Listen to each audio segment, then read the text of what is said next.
X square plus Y square সমান 2xy হলে X by Y to the power M এর মানটা কত হবে?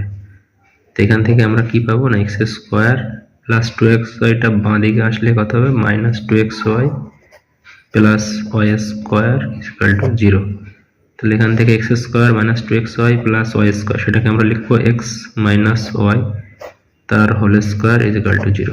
এটা রাশিকে বর্গ করে 0 হচ্ছে, তার মানে এটাকে বর্গ না করলেও আমরা 0 পাবো। সেখান থেকে আমরা কি বলতে পারবো না এক্স ইকুয়াল টু ওয়াই।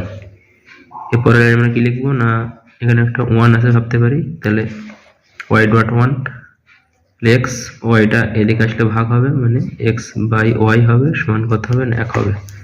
এবারে উভয় দিকে যদি পাওয়ারে এম করি X by Y to the power M 1 to the power M হবে X by Y to the power M, সেই মানটা আমাদের বার করতে বলেছে, কিংবা সেটাকে আমি লিখতে পারি X to the power M বা Y to the power M, একই জিনিস। তাহলে 1 টু দি পাওয়ার এম মানে কত হবে না 1 হবে।